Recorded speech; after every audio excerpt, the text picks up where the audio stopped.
Good afternoon, ladies and gentlemen. I'm Ron Wallace with Ballin' Down South here. And yes, we have another college coach on here today. You guys here in the Mobile area, probably around the country, definitely over in Louisiana, definitely should know exactly who he is. I got none other than South Alabama's head men's basketball coach, Richie Riley, on the line today. How you doing today, Coach? I'm doing great, Ryan. I appreciate you having me on. Man, it's been good. I know the pandemic has got the sports world on lockdown. How's the family? Yeah, we're doing really good. I'm getting to spend a lot more time with them, which is, it's a blessing in disguise. These are tough times we're going through, but it really gives you an opportunity to sit back and spend more time with your family, especially us as coaches, because we're constantly running and recruiting and with our own teams. So right now we don't have those things, and it allows me to spend some time with my two boys and my wife Jess. Well, that's good. That's good. Everything's good at my home front. But let's hop right into it, Coach.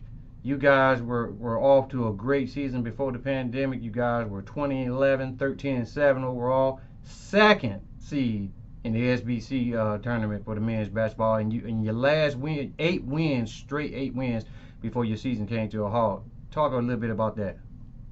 Yeah, it was really tough because we had won eight straight. We hadn't lost in something like 38 or 40 days, so it was a brutal way to end, especially for our seniors, because we inherited some of those guys and they had never won like that. And I'm so proud of them, and I give them all the credit in the world. They learned how to win, and they really bought into what we were doing. And for them not to get to see the final act of it is tough, man. It's something that needed to be done. It's certainly our country and our health is first and foremost, but I just hated it for our guys to have to go tell them that day that they were shutting everything down, and we were sitting 2 wins away from going to the NCAA tournament. We had a heck of an opportunity out in front of us, and our kids deserve that because they worked extremely hard to get to that point. But it's hard times for our country. It's hard times, and this will only make our guys stronger. Those seniors that are moving on to play professionally and work in everyday life, it'll make them stronger to go through some adversity like this. And since you're talking about some of your seniors, Josh Ajayi, Trey Mitchell, Andre Fox, Herb McGee, just speak a little bit about each one of those guys that that left your program going on bigger things right now. Yeah, those guys were really special to me. We got to have our senior night and won to clinch the 2 seed in the double bye, so we got to go through that. So that was a little bit of closure, but we wanted the closure of trying to go to the NCAA tournament. When you look at each one of those guys, Trey Mitchell, when we inherited him, he averaged 7 points a game. That was the most he had scored per season in his career, and he immediately doubled that, and then came into this season as the preseason Sun Belt Player of the Year. Had a great year. He's going to have an unbelievable professional career. I think he's a guy that is going to be attractive to some G League guys, and obviously high level overseas. He'll have those opportunities as well. And then Josh Ajayi, who was a 2-time All-League guy in the Sun Belt, was by far the best post player in our league and one of the best mid-major post players in the country.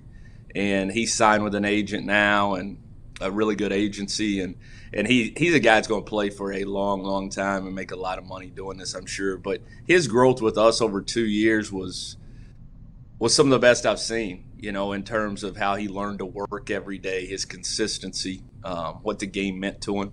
I think he really bought into our culture of how we believe, and he was tremendous. Andre Fox came to us. He was here 2 years. He set out one of those, and then he was eligible the next year, and he was a scorer from High Point. We called him Big Shot Fox here. He made a bunch of big shots in his career the 1 year that he played for us. He made crucial shots. The Texas State game, he scored the last 10 points of the game, went on a 10-0 run by himself to close the game out and send us to the double bye. But he's going to have a great career. I'm looking forward to that. Herb McGee is kind of ambassador of our program. He's been that since he was, a freshman before I got here. In med school here or pre-med, and then he's get his degree. And whatever Herb does, whether he decides to play or he gets into He's been talking about getting the coaching a little bit. I hope that he does that because he'd be a heck of a coach. Whatever he does, he's going to be really successful. And he was a joy to coach, and he was probably the most like me from a competitive standpoint. He didn't want to lose in Connect Four, man. He didn't want to lose in any. We could be playing Connect Four, we could be playing tic tac toe. It didn't matter. He just wants to win, and I think I'm like that too. And then our other seniors too. Kevin Morris was huge for us. His numbers aren't going to show that, but his leadership and just having a selfless attitude. He did so many things that helped us win. I think that gets overlooked sometimes. And Don Coleman too. Don battled through adversity all year. Had an injury that hindered what he was able to do. And as we went through, his attitude and the growth that he showed, even though he didn't get to showcase exactly what he can do because of injuries, he still was so positive and helped a lot of our younger guys from a leadership standpoint throughout. Now, keeping on with last season, you guys were within 1 point when you played Auburn. I was there at that game. I watched it live and in person. Talk a little bit about how your guys battled back and almost came out of there with a win. Yeah, first and foremost, I'm always appreciative to Coach Pearl for playing the game. His willingness to do a 2-for-1 with us just shows what type of guy that he is. He wants to enhance basketball in the state of Alabama, and that's one of the best ways to do it, to bring a name brand like Auburn, especially what he's built it to play in Mobile. You saw the crowd. We set a record for the most people. Yeah. And, we come into every game expecting to win.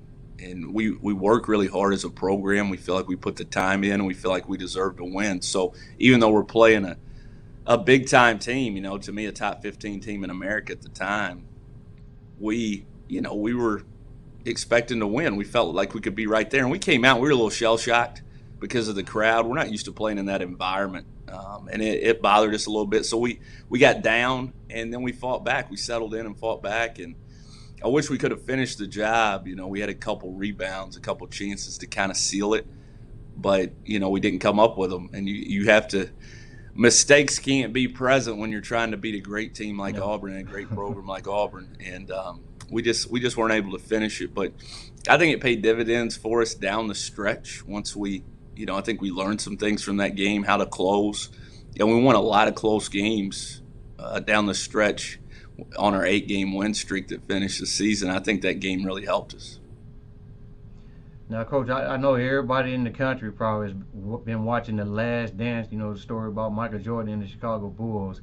How can you, what if anything, can you show a contrast with the type of players, that come and play for your program? Something like how Michael Jordan and the Bulls did, with the leadership and all of the players stepping up. How can you contrast that with, some of the players that you recruit and some of the players that have played for you? I wish I had a joker like Michael Jordan. That'd be a heck of a thing to have, or Scotty or any of those guys. But I think each team, great teams, are pieced together the right way. And that Bulls team, those Bulls teams were pieced together really well. I think that gets left out, with Mike and Scotty and the greatness that they were. They're always going to be the headliners. That's who you're going to talk about. But when you look at pieces on those Bulls teams, the Steve John Pack type of role, and then you got, the early 90s teams with Horace Grant. Then Dennis Rodman kind of took on that role.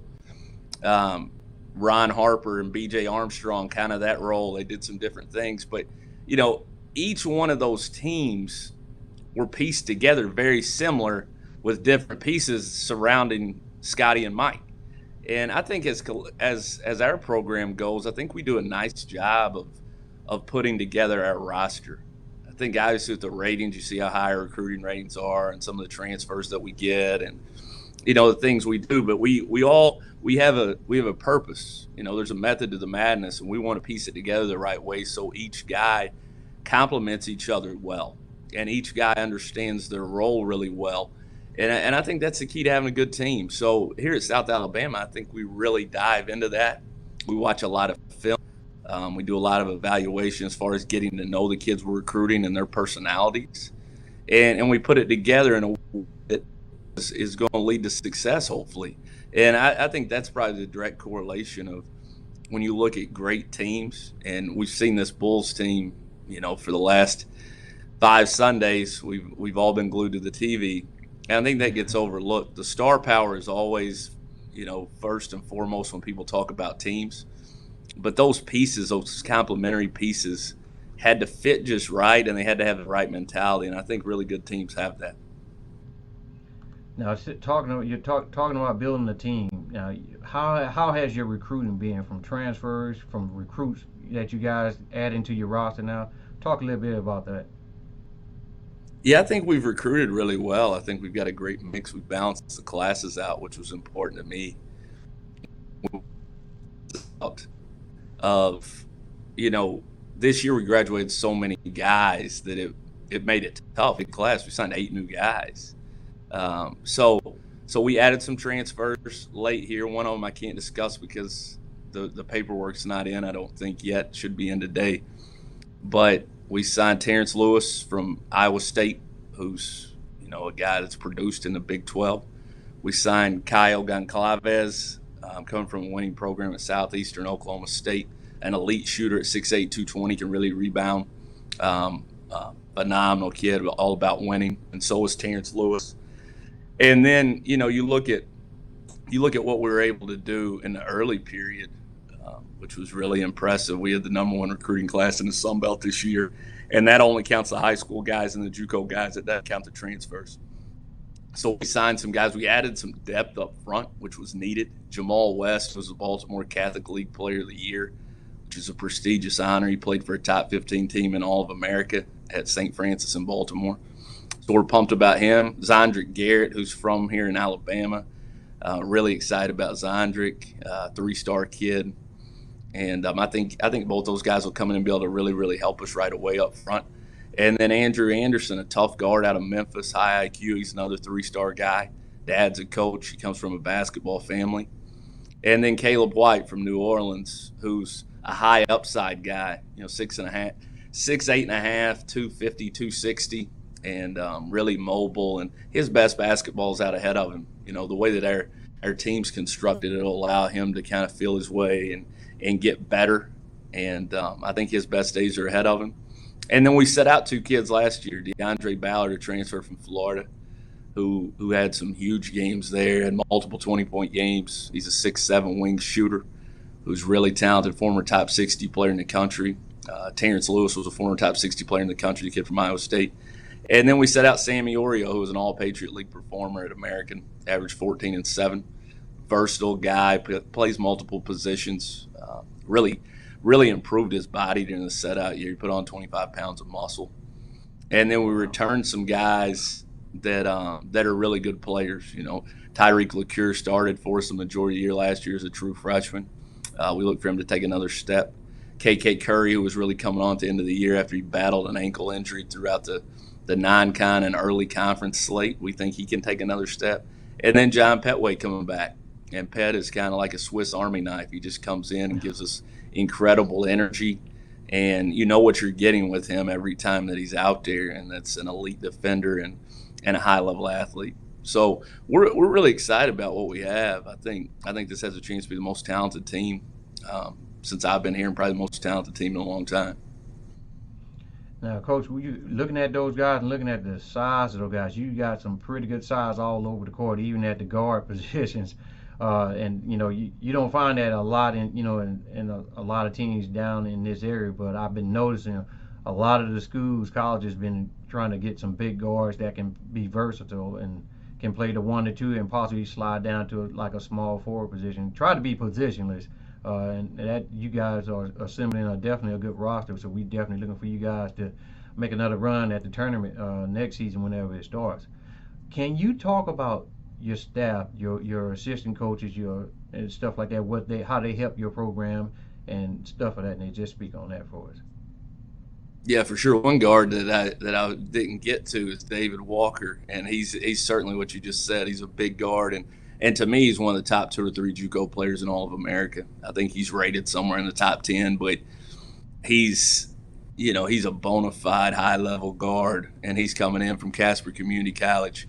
So we're really excited about him. I think he's got a chance to be one of the better players in our league right off top. So we're excited about that too. I got to those high school guys. I forgot my lone JUCO guy. I had to make sure I got my man D Walk in there. He's going to be huge for what we do. But my staff, I'm fortunate to have an incredible staff. You're only as good as the people you surround yourself with, and I'm lucky to be surrounded by an elite group of people and coaches. And going down my staff, my associate head coach Morrow Morgan, who is, there's no doubt he's ready to be a head coach. He's as good as there is out there, and he does a great job teaching our guys and developing those relationships, both in recruiting and on the court and just in their lives. He's a great mentor for our guys. He was a great player at Idaho State and played professionally for a while, so he can really relate to our guys. And I think he's, it's only a matter of time before he's a head coach. Then I've got Adam Howard, who's a veteran guy. I've known Adam for a long time. We both grew up in Kentucky. He's a year or two younger than me, but we both grew up in Kentucky and have had very similar paths in coaching as far as the levels we've been at. He's kind of like a defensive coordinator. He's tremendous coaching defense, especially our zone. He does a great job of helping our guys, in games and preparation. Especially, he does a really good job of making guys are ready to go and knows what they're going to see, and so he's a guy that's extremely valuable for our staff. And then Tyler Parker is really good. He came to Nichols with me as a director of ops, working basically for free. He turned down some jobs, making more money because he wanted to get to the Division I level, and he believed in what we were doing. So I rewarded him by bumping him up after a year here being ops, and he's responded tremendously. He had a huge hand in our recruiting class, brings great energy every single day, and he's a really, really good up-and-coming coach.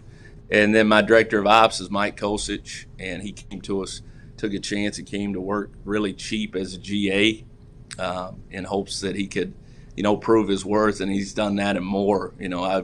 I rewarded him and promoted him to our director of ops last spring, and he's been invaluable, incredibly organized, and he does a lot. I think he's the best graphics guy in America. He's so creative with making and these kids love that. He's so creative with making graphics, and just all the behind the scenes stuff that he does to keep us organized is extremely high level. He's good enough to be the director of ops, anywhere in the country. So we're fortunate to have him here. And then you get into some of our support staff.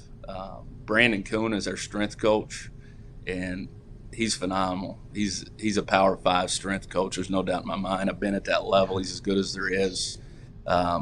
He's been a lot of places. He's been at Texas Tech. He's been at Manhattan. He's been at Western Kentucky, and our kids love him. I've never seen a group of kids buy into lifting weights like ours do, just because his energy, and they can feel themselves getting better. So we're fortunate to have him in that position.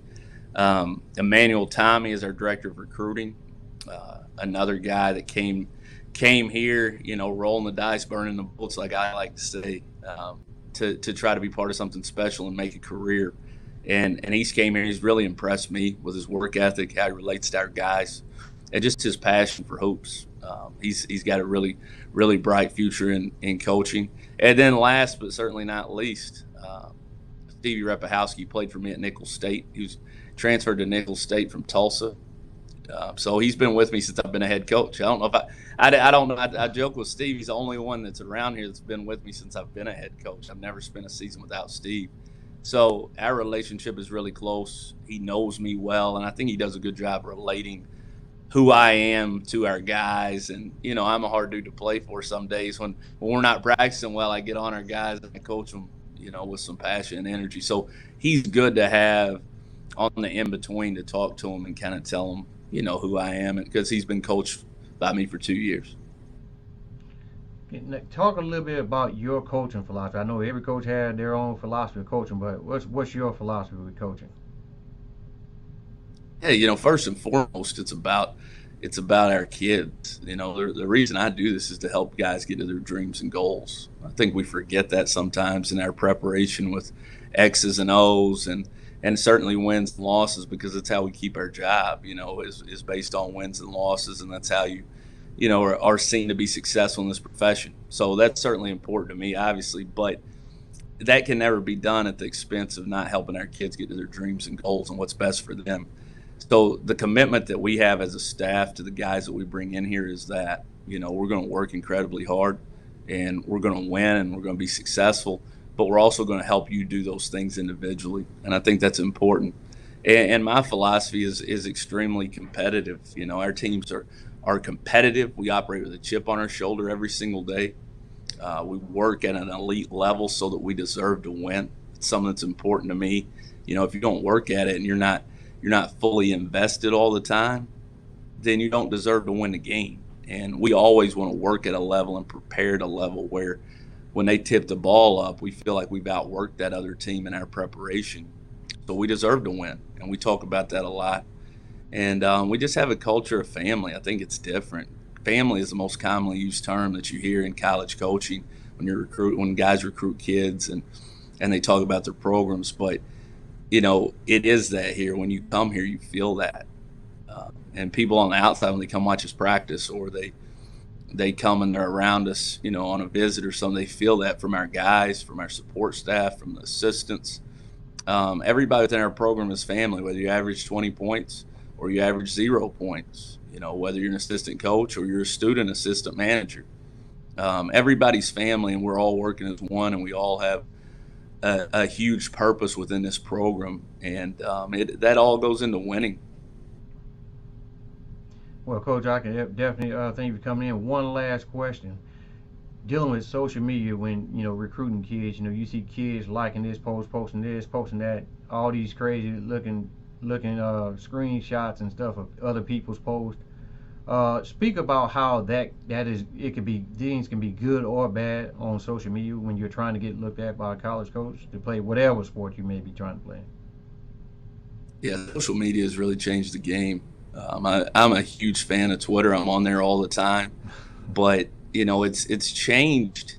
It's really changed how everything moves. The pace of recruiting, how you recruit. All the social media stuff is very valuable, and these kids live and die by it, man. They love it. They're always on there, and I encourage kids when I talk in these settings to make sure you don't put anything on there that's going to hurt you. I think sometimes we get lost in our own heads sometimes, especially when you're a young kid, from 16 to 22 years old or, however age, recruiting age, and you get in your, just your own mind and you put something out there. And once you put it out there for the world, you can't take it back and delete it real quick, but somebody may have caught that and, then it's out there. I mean, it's amazing how social media works and how it just spreads so fast. I was joking around about the Bulls. All that stuff was kept secret. In this day and age, we would know every single thing that Dennis was doing and Mike was doing and everybody was doing. So, it can be really powerful for kids. It can help kids. Their recruitment can change overnight. With all the highlight videos and this and that. But it can also hurt you by one tweet or one video that you shouldn't be putting out there. So you just got to be cautious with it and use it to your advantage. And I can tell you one thing for all those recruits out there: us coaches are on Twitter 24/7. So Oh yeah. anything you put, we're going to see it. So if it's something really good, we're probably going to see it, and obviously if it's something really bad, we will too. Well, that's good, Coach. Coach, we thank you and appreciate you coming on to the network. Anytime you want to come on, you're more than welcome to get something out. Any last words you want to tell the people watching this here interview here today? No, Ryan, I really appreciate you. It's awesome this setup and this platform that you have here. It's really cool. So I appreciate you having me on, and I look forward to coming on sometime in the future. And hopefully we're back to normal here soon. Hopefully we can move in a positive direction when it's all safe to do that. Yes, sir. This is South Alabama's head men's basketball coach, Richie Riley. Thanks for coming on, Coach.